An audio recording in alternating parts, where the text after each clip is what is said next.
আজ থেকে প্রায় 1000 বছর আগে মিশরের বিখ্যাত একজন আল্লাহওয়ালা শায়েখ আবু আব্দুল্লাহ জাজুলি রহমাতুল্লাহি আলাই একদিন সফরে বের হয়েছে। পথিমধ্যে নামাজে রক্ত হয়ে গেল।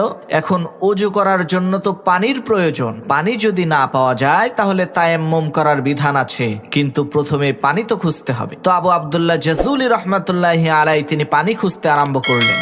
খুঁজতে খুঁজতে তিনি একটা কূপ পেলেন। সেই কূপের মধ্যে চেয়ে দেখলেন কূপের নিচে টলটলা পরিষ্কার পানি আছে, কিন্তু দুঃখের বিষয় সেই কূপের আশেপাশে কোনো বালতি নেই। তখন আবু আব্দুল্লাহ জাজুলি দেখতে পান ওই কুয়া থেকে একটু দূরেই একটা ঘর রয়েছে, আর সেই ঘরের ছাদের উপরে ছোট একটা বাচ্চা মেয়ে খেলা করছে। তখন তিনি ওই বাচ্চা মেয়েকে ডেকে বললেন, মাগো, নামাজে রক্ত হয়ে গেছে, আমি একটু ওযু করে নামাজ পড়বো। এই কুয়ার আশেপাশে কোনো বালতি দেখতে পাচ্ছি না, তোমাদের ঘরে কি কোনো বালতি আছে নাকি? আমাকে একটু দাও, আমি কুয়া থেকে পানি উঠিয়ে ওযু করব।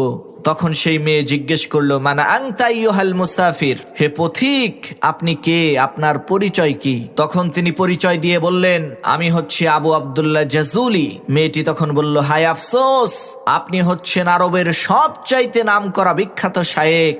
আরবের প্রত্যেকটা মানুষই আপনাকে চেনে। আপনি এত প্রসিদ্ধ নামকরা একজন আলেম হয়েও কূপ থেকে পানি উঠানোর জন্য বালতি তালাশ করছেন, এটা তো খুবই আশ্চর্য বিষয়।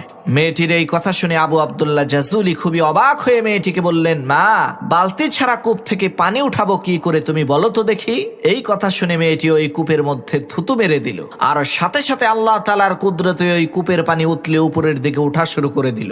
মেয়েটির এই কেরামতি দেখে আবু আব্দুল্লাহ জাজুলি তাকে প্রশ্ন করলো, মাগো, তুমি কি এমন কাজ করেছো, কি এমন আমল তোমার আছে যার কারণে এত বড় কেরামতি তুমি দেখাইতে পারলা? তখন সেই মেয়েটি বলল, হুজুর, আমি মাঠে বকরি চড়াই, আর আমার বকরিগুলো যতক্ষণ পর্যন্ত মাঠে ঘাস খেতে থাকে ততক্ষণ পর্যন্ত আমি আল্লাহর শ্রেষ্ঠ পয়গম্বর বিশ্বনবী মুহাম্মদুর রাসূলুল্লাহ সাল্লাল্লাহু আলাইহি ওয়াসাল্লামের উপরে দরুদ পড়তে থাকি। সুবহানাল্লাহ।